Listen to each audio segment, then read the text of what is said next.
Good afternoon, March 6th, 2023, and I am here showing off my new Presto Digital Pressure Canner and the 4 jars of beef and broth that I canned up.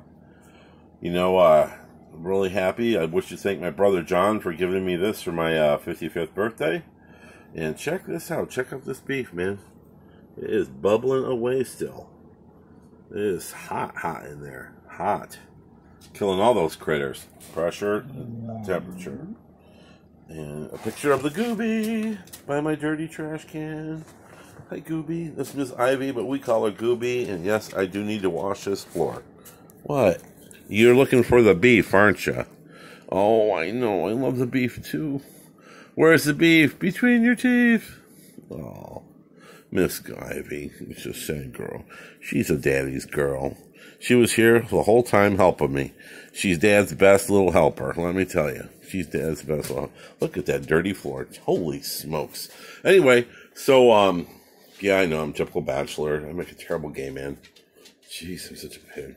Anyway, so what were we doing? Oh, yeah. So this is the pressure canner. Right now it's locked. At the end of the cycle, it doesn't flash like this, but that says pressure canning. If you can read it. We're going to do water bath canning. And then it goes through the steps. I know, you can't see anything with this. It's all shiny and new and pretty. Now, I've had these jars out for about 10 minutes. We went through a 95-minute canning cycle. I did a hot pack. I didn't do raw pack. Next time I'll do raw pack because the meat's definitely way overcooked. But let's look at this thing real quick. So, it has everything a normal canner does. Now I'd like to say an homage to my All-American canner and my other Presto canner I've had. The All-American canner is absolutely an amazing piece of equipment. So is my old Presto. And I could do the big 2-quart jars. Now, they don't recommend canning in 2-quart jars anymore. So, and my American canner we'll use this summer. But it's so hard for me to use with my bad arm. I can barely lift with my right arm now. So, anyway, so here we are. Here's your pressure regulator. And the snaps on and off. I'll just leave it right on there. And then and this is your control arm, your sensor arm. They call it sensor arm. Now this, that's your vent. That's your vent, that pops up. Like on all the canners, it pops up and lets you know that it's in pressure. It goes through definite cycles, and it gets you there.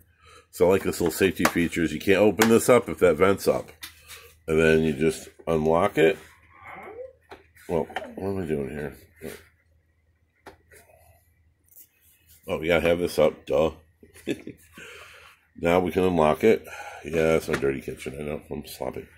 And then, ooh, there we go. Now, you can only put 5. I only had meat for 4. It's still bubbling. Check that out. Check it out, baby. And let's put this right here. Made a little lunch here. Pierogies. And you have your quick start guide that just, it's like an airline, a pilot captain, has a checklist. Here's your checklist and how to get it all done. I do have a couple suggestions for Presto if you really want to make this fabulous, and we'll go there in a minute. Anyway, so we've opened the lid. This is your control arm, safety. It's a sensor arm. And then this pot lifts, oh, that's hot. And this pot lifts out. Hold on a second. I really want to lift that out, Dan? No, not really, but I will. Ouch, I can barely lift this arm. So there's the inside. It's like a rice cooker. It reminds me of a rice cooker a lot. It's like a big rice cooker. And there's your pot. And then down there is a little plate that keeps the jars off the bottom. And it did the job. I'm really happy with it. I'm really very happy with it. It's still warm.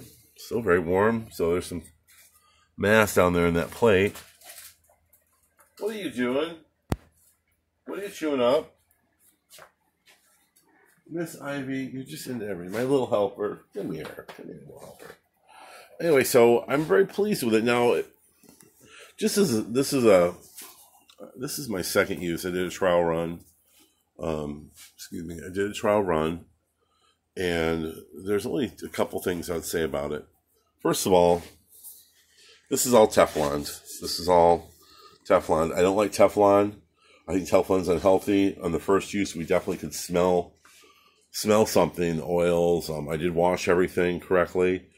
So, but, you know, I don't like Teflon. The PF, the stuff gets in the air. It's bad for birds, blah, blah, blah. So I can't believe they're using anything else but just regular old-fashioned Teflon. I think stainless steel would be better. That's just me. But maybe I'll help with that. You know, we have a lot of calcium in our water. That's just one use. I did put vinegar in there. The display is kind of hard to read. Maybe a different kind of display. Maybe something that's, you know, more square, you know, rectangle maybe. You know, with an easier flow on it. Just it shows a flow versus just hit and miss and the dial there. It looks very cool, blah, blah, blah. Very Space 1999. But I feel that it could just do a better job of, like, documenting what's going on in a linear fashion. You know, that's just me. But the jars came out good. Now, I put a little vinegar in the water to keep the calcium from showing up on the jars. We have a lot of mineral content. Good mineral. It's not bad tasting. We don't taste it at all. This old 100-year-old well is doing a great job. But check out that meat. Now, like I said, I cooked the meat. I did a hot pack. There's this in the cycle where it warms up. You put the jars in half full of water in the water. You know, water's up to, there's a line here somewhere. I can't see it because I'm stupid. I'm damn stupid. Oh, it's right there.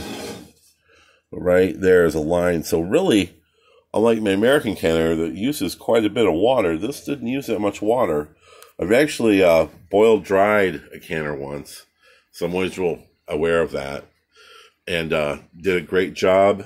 And, you know, then it has a warm cycle for the jars. Let's look at this. You know, there's a, you know, insert jars. It's a warming. You know, your fill jar where your jars are in there, half full of water. It gets everything to a nice hot temperature.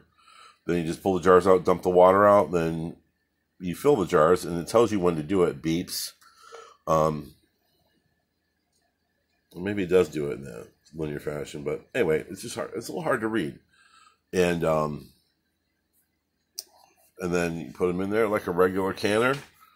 No fuss, no muss. The water's already in there, and then you just get them all in there, and you, like I said, you can have 5 regular mouth jars or 4 large mouth. I wish you could do 6 and 5. That's just me. And before production, because, you know, when you got a lot of tomatoes and stuff, you got to get them in, get them out, get them in. It does take time. It does take longer than a regular canner, but, you know, I've been known to run 2 or 3 canners at a time. And then it goes right through the list. The cool down, does a 10-minute cool down. God, my dear floor is dirty. Holy smokes. And, yeah, here we are. I'm really pleased with it. I'll do a video later on and let you know how it goes. You know, there we are. Yeah. Excellent.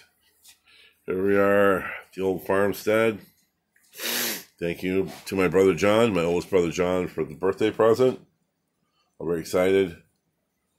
And everyone, have a good late winter, early spring day. March 6, 2023.